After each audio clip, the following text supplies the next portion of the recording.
Hi, my name is Stephanie, and today I wanted to talk to you about how Christians should help their unbelieving friends. Honestly, this is a surprisingly tricky kind of thing to approach, purely because I don't think that we're regularly equipped on how to handle this kind of situation. We're told to always share Jesus, but what does that look like without being fake? See, one of, in my opinion, the worst things that you can do is, for example, say, "Oh, yikes, you're dealing with a mental problem. I'll pray that Jesus heals you of that."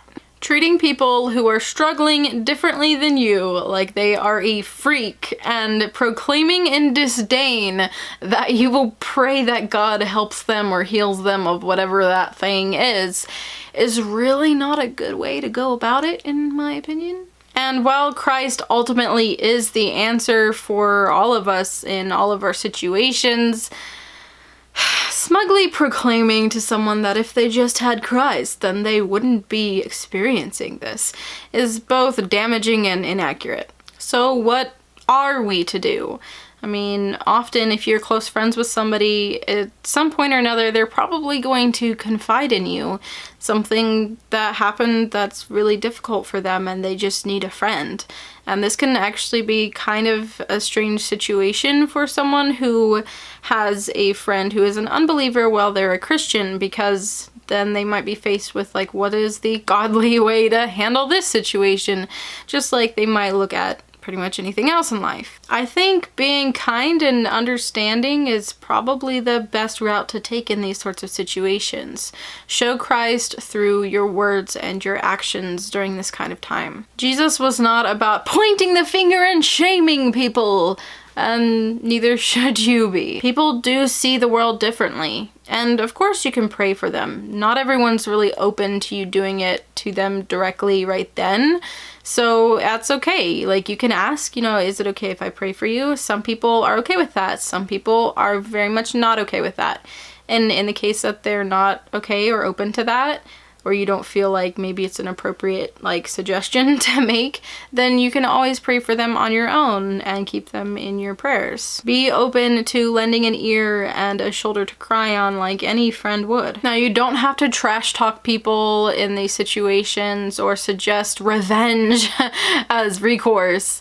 Don't suggest things that are contrary to your faith, but do be there as a friend. Try to be level-headed, listen to all of their emotions and whatnot in that situation. A lot of times people just need a vent, but don't encourage them to do anything, especially anything negative, out of emotions.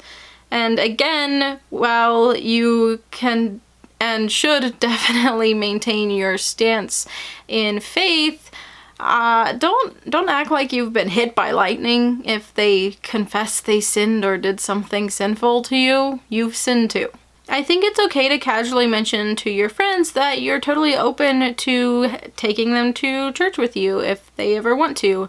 But I don't know that I would suggest this in a highly emotional situation, because it kind of sounds like, oh, you've messed up your life. Go to church, maybe not always the best thing to do there.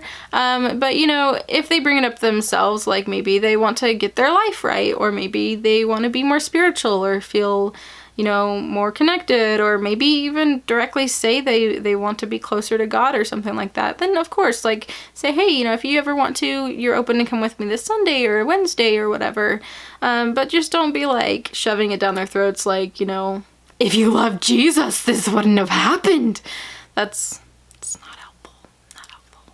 Empathy is an important thing to have, and that's coming from an autistic. A lot of Christians get in the habit of somehow believing that their sins are less, or that their lives are somehow perfect compared to their troubled friends.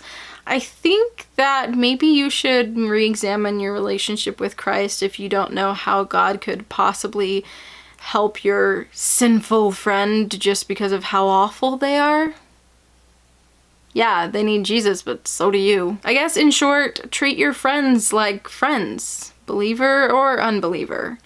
You don't have to shove church and Jesus down their throats and like be holier than thou and self-righteous the whole time, but you also don't need to compromise your faith to be a friend. Some of your friends might actually find comfort in you letting them know that you'll keep them in your prayers in a genuine way, because even if they don't believe in God like you do, they do see that you're making an effort that you believe makes a difference on their behalf. Oh, and don't forget to actually pray and intercede on their behalf. Anyway, thank you so much for watching today. I hope that you enjoyed it and hopefully found it a little bit helpful. If you did, go ahead and hit the thumbs up and let me know your thoughts about this in the comments below. So if you like hearing from me about Christian content, then I highly recommend you subscribe. I do put out these kinds of videos every Saturday at 4 p.m. Central Standard Time on this channel. I hope that you're having a wonderful week and see me in my next video. Bye!